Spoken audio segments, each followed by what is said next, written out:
মাংসের হাড়ি থেকে রান্না করা মাংস ওজনের পর চমকে গেলেন সংসদ সদস্য। নিয়ম অনুযায়ী হাসপাতালে ভর্তি প্রতিজন রোগীকে ১৯০ গ্রাম মাংস সরবরাহের কথা থাকলেও ওজনে পাওয়া গেল ২৫ থেকে ৩৫ গ্রাম। রোববার দুপুরে গাইবান্ধা জেলা সদর হাসপাতালের রান্নাঘরে এমন দৃশ্য দেখার পর ক্ষোভ প্রকাশ করে তাৎক্ষণিক ব্যবস্থা নেয়ার নির্দেশ দেন গাইবান্ধা ২ আসনের সংসদ সদস্য আব্দুল করিম।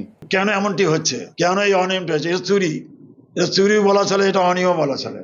এই অনিয়মগুলো এটা বরদাস্ত করা হবে না। আজকে রাত থেকে আমাদের যে ডায়েট স্কেল আছে, এই ডায়েট স্কেল অনুযায়ী আমরা সর্বোচ্চ চেষ্টা করব যেটা সরবরাহ আছে এটি সরবরাহ দেওয়ার জন্য। এর আগে হাসপাতাল চত্বর বহির্বিভাগ পরিদর্শন করে যত্রতত্র মেডিকেল বর্জ্য দেখে তাৎক্ষণিক বর্জ্য অপসারণের নির্দেশ দেন সংসদ সদস্য। এ সময় হাসপাতাল থেকে রোগীদের মোবাইল চুরি সহ বিভিন্ন অভিযোগ দেয়া হয় এমপির কাছে।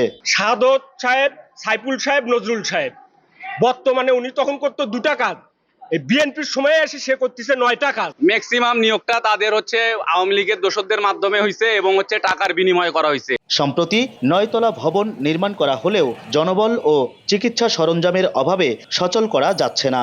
এ নিয়ে স্বাস্থ্য বিভাগ সহ সংশ্লিষ্ট কর্তৃপক্ষের দৃষ্টি আকর্ষণ করেন সংসদ সদস্য।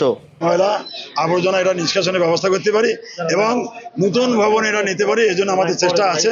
প্রয়োজনে আমি আবারও স্বাস্থ্যমন্ত্রীর সাথে যোগাযোগ করব। গাইবান্ধা 7 উপজেলার প্রায় ২৬ লাখ মানুষের ভরসা জেলা সদরের এই হাসপাতাল। হেদায়েতুল ইসলাম বাবু, সময় সংবাদ, গাইবান্ধা।